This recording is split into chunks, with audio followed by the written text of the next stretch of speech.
애도라는 말은요, 죽음, 그리고 죽은 사람에 대해서 슬퍼하는 마음을 갖는다. 이게 이제 애도라는 말의 사전적인 뜻입니다. 사람이 사는 어느 문화권이나 또 어느 시대나 어느 지역이나 애도의 문화가 있습니다. 우리나라 옛날 같으면 부모가 돌아가시면 3년상을 치렀지요. 그러면 한번 여러분 애도의 문화가 그게 사람 사는데 왜 필요한지 한번 생각을 해보세요. 옛날 그 시절에 부모가 돌아가셨고 그래서 3년상을 정성껏 치렀습니다. 그러면 그 3년상을 치른 그 자녀 또는 후손들의 심정은 어떨까요?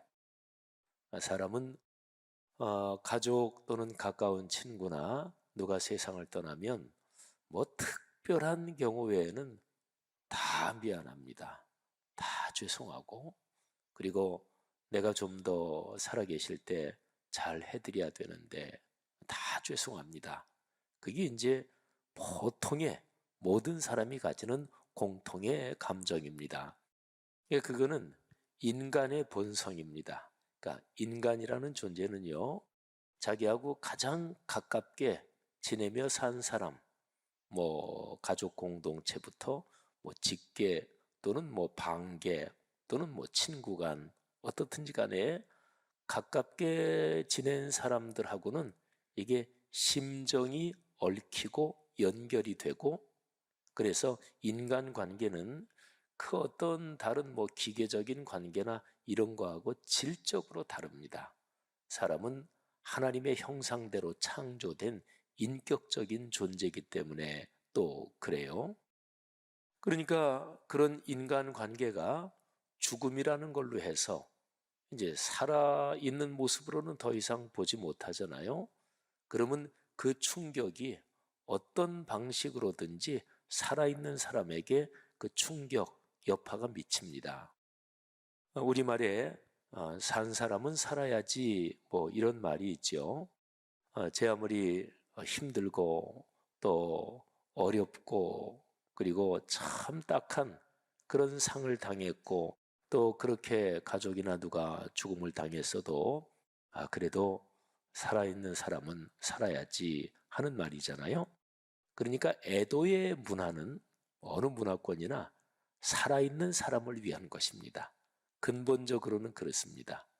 그러면 좀 전에 말씀드린 대로 옛날에 3년의 그 상을 3년상을 잘 치렀다. 그러면 이제 그 3년상을 잘 치른 그 사람의 마음에는 그래도 내가 이제 할 도리를 다 했다. 이렇게 되면서 세상을 떠나신 그 부모님에 대해서 내 마음이 그 관계에서 이게 평안을 찾는 것입니다. 그러니까 세계 모든 문화권의 애도의 문화는 사실은 그런 기능을 가지고 있습니다. 사회적으로 엄청난 사건이 발생했을 때는 그 사회적인 참사, 그게 그 집단 전체의 집단 심리에 영향을 끼칩니다. 그러니까 그런 거는 치유가 돼야 돼요. 근데 그 치유가 되는 데는 사회적인 세심한 과정이 필요합니다. 그래서 무슨 기념비도 세우고 위령비도 세우고 기념탑도 세우고 그러죠. 그런 게 뭐 괜히 뭐 폼으로 세우는 게 아닙니다. 그런 걸 통해서 집단적으로 그 사람들 마음속에 있던 그 끔찍한 악몽 같은 거 그런 게 치유되는 거예요. 이거 잊어버리는 게 좋지 않습니까? 그런 거 세워놓으면 옛날 그 끔찍한 일이 더 생각나서 더 힘들지 않습니까? 그렇지 않습니다. 그거를 기억해야 그래야 자신이 이 집단 안에 있는 사람으로서 미안하다, 참 죄송하다 이런 것도 알게 모르게 치유가 돼가는 거지요. 지난 10월 29일 발생한 이태원 참사와 관련해서 우리 국민 모두는 애도의 마음을 당연히 가져야 할 것입니다. 애도의 네 가지 요소를 말씀드렸습니다. 자, 애도라는 것은 첫째는 공감과 성찰, 그 사건에서 비참하고 어려운 일을 당한 분들에 대해서 공감의 마음을 가지고 그리고 나 자신부터 먼저 성찰하고 또 우리가 사는 사회를 반성하는 마음으로 살피는 거죠. 두 번째가 기억과 전환입니다. 그래서 어떤 끔찍한 참사는 잊지 말아야 합니다. 기억해야 합니다. 그리고 그 어려운 일에서 교훈을 받아야 돼요. 온고이 지신이란 말도 있잖아요. 그래서 끔찍한 일은 아유 잊어버려 그냥 뭐 그것도 자꾸 얘기해 그러는 건 아닙니다. 그거는 인류 역사의 모든 경험으로 봐도 그건 아주 어리석은 것입니다. 그러니까 기억하고 그리고 기억하면서 거기에서 받은 교훈을 잊지 않는 거지요. 그리고 전환하는 것입니다. 이 전환은 우리 기독교적인 용어로 말하면 회개, 돌이키는 거지요. 세 번째가 책임과 대책, 그리고 네 번째가 서로 사랑과 평화입니다. 서로 사랑과 평화, 그러면 우리 기독교적인 용어네, 우리 기독교적인 메시지네 금방 들어오죠. 그런데 이 네 번째 것만이 아니라 앞에 있는 세 가지가 다 기독교적인 시각에서 볼 때 애도에 포함되는 것이지요. 그리고 이제 앞에 세 가지는 기독교 신앙을 갖지 않은 일반 사람들, 사회적으로도 누구에게나 공감 갈 수 있는 얘기지요. 자, 오늘 성경 본문에는 제가 말씀드린 애도의 네 가지 요소 중에서 제일 마지막 거 서로 사랑과 평화, 여기에 대한 내용이 로마서 12장 14절부터 21절에 들어 있습니다. 우리 기독교적으로 가장 많이 사람들이 떠올리는 구절이 12장 15절 그 뒷부분에 있는 내용입니다. 우는 자들과 함께 울라. 그래서 무슨 대담 같은데도 이번 참사와 연관해서는 바로 이 표현을 이제 주제로 내걸고 대담하거나 또는 뭐 칼럼이나 글을 쓰시는 분들도 제일 많죠. 우는 자들과 함께 울라. 근데 이 구절이 로마서 12장 말씀에서 어떤 맥락에 있는지 그걸 한번 묵상해 보면 참 좋겠죠. 자, 그러면 이 본문에서 먼저 세 구절을 한번 보겠습니다. 14절, 17절, 그리고 마지막 21절입니다. 그런데 이 세 구절에는요, 악한 것에 대응하는 방법이 들어 있습니다. 우리가 사는 세상에는 악한 세력이 있잖아요.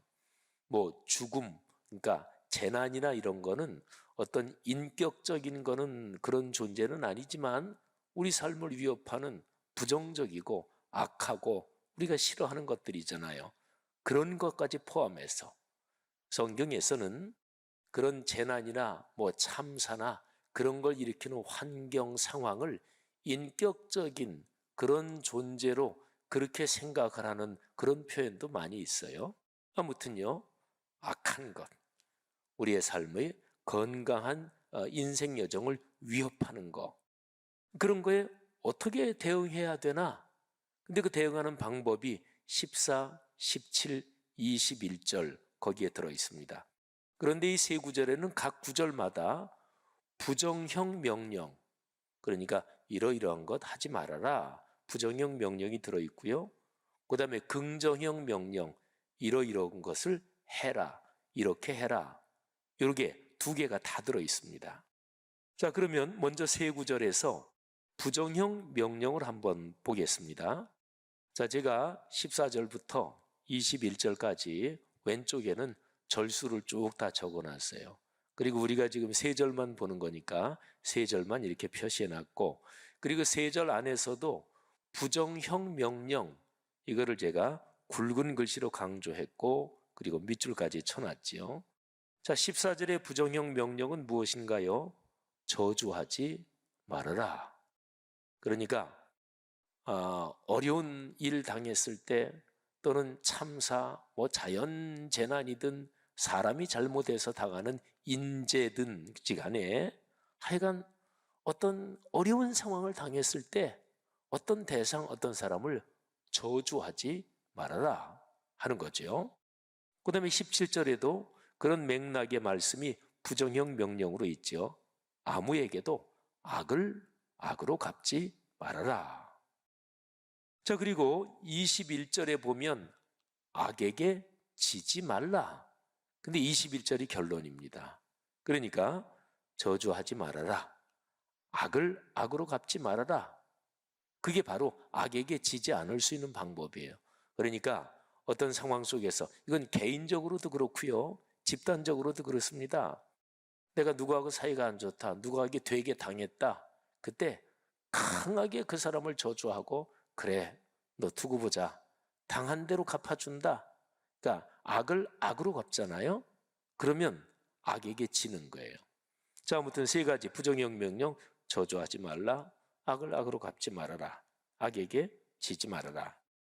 자, 그러면 방금 묵상한 세 구절에서 이제는 긍정형 명령을 보겠습니다. 긍정형 명령, 거기에는 악을 이길 수 있는 기본 전략이 거기에 담겨 있습니다. 자, 화면을 보면 똑같은 건데, 제가 굵게 그리고 밑줄 친 거, 그거를 긍정형 명령으로 옮겼어요. 자, 14절. 너희를 박해하는 자를 축복하라. 긍정형이죠. 쉽지 않은 일이죠. 뭐 나를 힘들게 하고 나를 공격하는 사람을 축복한다, 이건 쉽지 않습니다. 그 다음에 17절. 모든 사람 앞에서, 그러니까 모든 사람과 연관해서 선한 일을 도모하라. 제가 잘 쓰는 언어 표현 중에 하나가, 어떤 사람을 대하든지 선의와 호의를 가지고 대하게 하소서. 그러니까 누구를 만나든지, 내가 좋아하는 사람이든 싫어하는 사람이든 최선을 다해서 선한 마음 또는 긍정적인 마음을 가지고 사람이 사람을 대한다, 그런 거죠. 그 다음에 21절. 선으로 악을 이기라. 자, 여러분, 이게 이제 악을 이기는 기본 전략입니다. 악을 이기는 기본 전략은 선하고 그리고 호의적인 마음, 이거를 잃어버리지 말아야 돼요. 그러니까 싸우다 보면 똑같아지는 경우가 인간 세상에는 무지무지하게 많습니다. 그리고 어떤 싸움이 진흙탕 싸움으로 들어가잖아요. 그러면 처음에 그 일이 시작될 때는 A와 B가 있다 그러면, A가 분명히 잘못했어, 이 사람이 일을 일으켰어. 근데 처음에는 그게 그러다가 이게 진흙탕 싸움으로 들어가면 그러면 똑같아집니다.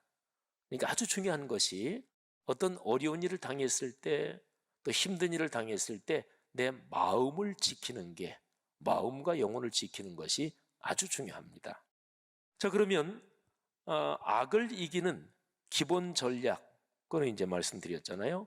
그 바탕 위에서 악을 이기는 구체적인 방법, 현실적으로 우리가 현실의 삶에서 뭐 추상적인 이론이나 뭐 성경의 말씀은 어떨 때 우리가 생각할 때는 성경의 말씀은 지고지선하지요. 하지만 우리가 사는 그저 복닥거리고 그냥 치고받고, 또 어떨 때는 그냥 힘겹고, 이런 삶의 구체적인 매일매일의 현장에서 뭐 직장 다니고 사업하고 장사하고, 뭐 돈이 부족하면 또 그냥 확 고심을 하고, 이런 데서 어떻게 성경 말씀이 뭐 쉽게 적용될 수 있을까요? 이런 생각을 가질 때가 있잖아요. 근데 성경은 참 실제적인 책입니다. 오늘 여기 말씀에서 그러면 악을 이기는 기본 전략, 그 바탕 위에서 악을 이기는 구체적인 방법, 현실에서 그건 어떤 것일까요? 그게 오늘 성경 본문에 나와요. 자, 15, 16절에는 현실에서 악을 이기는 최선의 방법이 있고요. 그리고 18절에서 20절에는 최선이 안 될 경우가 많잖아요.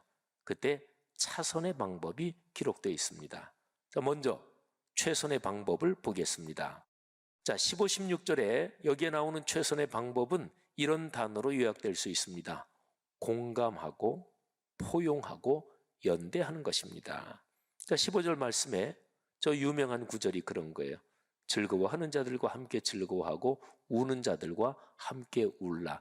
여러분, 어떤 사람이 굉장히 기분 좋은 일이 생겼을 때 그 사람이 잘 되는 게 배가 아파서 축복을 해주긴 해주지만 약간 그냥 표정 관리를 제대로 못하고 그렇게 해주잖아요. 그건 나중에 큰 탈납니다. 그 사람이 다 알아요. 그러니까 다른 사람 잘 되는 거를 진심으로 즐거워해주고 진심으로 축복해주는 거예요. 그 다음에 또 우는 자들과 함께 울어야 사람을 얻습니다. 이게 이제 공감이잖아요. 공감의 마음을 갖는 사람이 다른 사람을 얻습니다. 이게 16절에 이어져요. 서로 마음을 같이 해야 된다. 다른 사람하고 관계가 뒤틀리는 통상적인 원인이 이런 거예요. 높은 데 마음을 두고 스스로 지혜 있는 척. 우리 주는 거 없이 미운 사람이 있잖아요. 그 사람은 자기 잘났다 그래. 그리고 자기 말이 언제나 맞아. 그런 사람은 주는 거 없이 뭐 주고받고 이런 거 전혀 상관없이 미워요. 그러니까 그렇게 하지 말아라. 공감해라. 다른 사람의 즐거움, 뭐 배 아파하지 말고 진정으로 축복해주고, 그리고 어려움은 같이 좀 위로해주고, 그렇게 포용해라. 그러면 거기에서 연대가 생깁니다. 그러니까 선하게 살고 그리고 참 아름답게 사는 사람들의 연결끈이 생겨요. 이게 굉장한 힘인 거지요. 그리스도인은 마땅히 공감하고 포용하고 연대하는 이런 삶의 길을 걸어가야 되는 거잖아요. 자, 그런데 현실의 삶에서 이게 늘 가능하지는 않습니다. 뭐 예를 들어서 나는 최선을 다해서 그 사람 축복해주고 또는 슬픔 위로해줬는데, 그런데도 아이고 뭐 끝까지 자기 잘났다 그러고 이게 안 될 때가 있어요. 이게 도무지 말귀도 못 알아듣고 또는 뭐 삶에서 이런저런 거 깨닫지도 못하고 그런 사람이 있어요. 자, 그러면 보세요. 그럴 때는 차선책을 찾아야 하는데 오늘 성경 본문 18절부터 20절에 차선책이 나옵니다. 자, 차선책. 이거는 마음과 삶의 품위를 지키는 거예요. 자, 18절에 이렇게 기록되어 있어요. 할 수 있거든. 너희로서는 모든 사람과 더불어 화목해라. 그러니까 할 수 있는 한도 내에서 최선을 다해서 하되 그렇게 화목해라. 그 얘기는 거꾸로 하면 제가 그 밑에 써놨어요. 할 수 없는 경우도 있어요. 공감하고 포용하고 그리고 나는 같이 선하게 힘을 모으려고 하는데 도무지 안 되는 사람이 현실에서 있어요. 뭐 우리가 삶의 경험으로 알잖아요. 그러니까 그렇게 할 수 없는 경우 그때는 어떻게 하느냐? 그게 바로 19절 20절이에요. 너희가 직접 원수를 갚지 마라. 하나님의 진노하심에 맡겨라. 원수 갚는 거는 내 일이다. 내가 할 일이다. 성경에 그렇게 기록되어 있다. 그리고 내 원수가 배가 고프면 먹여줘라. 목마르거든 마시게 해라. 그러면 내가 숯불을 그 사람 머리 위에 쌓아놓는 것이다. 이거는 구약 잠언서에 나오는 말씀을 인용하는 거예요. 저는 고등학교 때 예수를 처음 믿고 신앙생활을 하면서 처음에 예수 믿고 뭐 성경도 열심히 읽고 그랬거든요. 근데 그때 성경을 읽으면서 이 말씀이 참 특이하고 참 이상했어요. 그러면서 그림이 이렇게 상상이 되잖아요. 어떤 사람이 있는데 그 사람 머리에 숯불을 쌓아 놓으라. 아주 굉장히 참 이상하기도 하고 이게 무슨 뜻일까? 이렇게 생각했던 그런 구절인데요. 그런데 이게 말하자면 차선책입니다. 근데 여기서 아주 중요한 게 있습니다. 이 차선책에서 원수 갚는 거 직접 하지 말고 하나님이 갚으실 거야. 또는 선하게 해줘. 우리말로 말하면 미운 놈 떡 하나 더 줘. 이거하고도 비슷하다고 볼 수 있죠. 그러면 그게 그 사람 머리에 숯불을 쌓아놓는 거하고 똑같은 거야. 그러니까 그 사람이 그렇게 선대해 주는데도 계속해서 깨닫지 못하고 또는 악하게 하면 하나님이 그 사람을 무섭게 치신다. 뭐 이런 얘기죠. 그런데 이 차선책을 잘 보세요. 여기서 아주 중요한 게 제가 거기에 써놓은 대로 마음과 삶의 품위를 지키는 거예요. 마음의 품위를 잃어버리면 안 돼요. 삶의 품위를 잃어버리면 안 됩니다. 그러니까 내 마음이 미움, 그리고 증오, 그리고 독한 게 마음에서 막 나오고 이렇게 내 마음을 내버려 둘 수는 없는 것입니다. 자, 여러분, 로마서 12장 말씀을 이렇게 묵상하면서 애도의 4가지 요소 중에서 맨 마지막 서로 사랑과 평화, 이거를 향해 어떻게 걸어가야 될지 로마서 이 말씀에서 우리가 한번 묵상한 거예요. 근데 애도의 4가지 요소 중에서 3번째 책임과 대책, 여기에 대해서 잠깐만 생각해 보겠습니다. 자, 어떤 사건이 발생했을 때 책임 소재를 분명히 하는 것은 당연한 것이고 마땅한 것이고 그렇게 해야 돼요. 그래야 그 참사 어려운 일에 대한 이런 집단 트라우마나 이런 게 치유되고 풀리는 거죠. 상황을 객관적으로 살펴 책임을 묻고 조치해야 문제가 진정으로 해결됩니다. 그런데 책임에는 몇 가지 종류가 있어요. 자, 제가 네 가지를 열거할 텐데, 첫째는 공적인 책임, 그리고 두 번째는 법적인 책임, 세 번째가 도의적인 책임. 여러분, 법적으로는 뭐 형사건, 민사건 다 안 돼. 다 무죄야. 그래서 나는 책임 없어. 그런데 사람이기 때문에 법적으로는 걸릴 게 없어도 그 사람 도의적으로 책임을 져야지. 이런 얘기도 많이 하잖아요. 도의적인 책임. 이거는 사람으로서 참 중요한 것입니다. 그 다음에 네 번째는 신앙적인 책임. 우리 사회에서 어떤 어려운 일이 발생했을 때 그리스도인과 교회가 우리가 기도하지 않은 탓입니다. 우리 죄입니다. 구약 성경에는 이스라엘 백성이 어떤 어려운 일을 당해서 민족적으로 집단적으로 회개할 때 조상들이 지은 죄까지 회개합니다. 그런 것은 구약 성경에 여러 번 나와요. 우리 조상이 그렇게 하나님을 떠나고 그리고 하나님을 배역한 것, 우리가 죄를 지었습니다. 옛날 조상들이 살았던 죄까지 회개해요. 그러니까 신앙인의 책임은 우리가 사는 이 세상에서 영적으로 보면 무한 책임이라고 할 수 있습니다. 자, 그러면 네 가지 책임을 조금 한번 정리해 볼까요?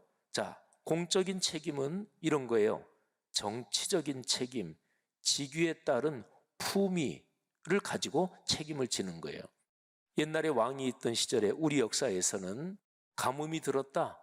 그러면 임금이 과인이 부족한 탓이다. 그래서 음식도 그냥 간단하게 먹고 그리고 잠자리도 불편한 데서 자고. 그러니까 한 나라의 대통령이나 또는 공적으로 어떤 자리에 있는 사람에게는 그 사람은 난 법적으로 잘못한 거 없어 이렇게 얘기하는 게 아니죠. 공적으로 책임을 지고, 그걸 다른 말로 정치적인 책임이라 그래요.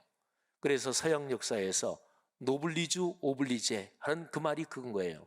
그러니까 사회적으로 다른 사람보다 더 많이 배웠고 또는 귀족 신분에 있고 더 많이 가졌고 그런 사람은 사회적인 모든 거에 대해서 당연히 책임이 있다. 이제 그 뜻이잖아요.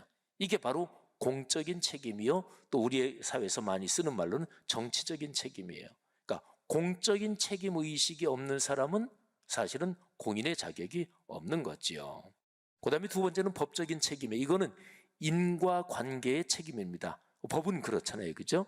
법은 구체적인 원인 결과가 연결이 돼야 민사든 형사든 다 그렇게 판정을 하는 거죠. 이거는 법에 따라 공정해야 합니다. 그리고 아까 말씀드린 대로 도의적인 책임, 이거는 사람다움에서 나오는 책임이고 양심과 인간성에 따라서 사실은 이번 일에서 우리 기성세대들 우리 부끄럽잖아요.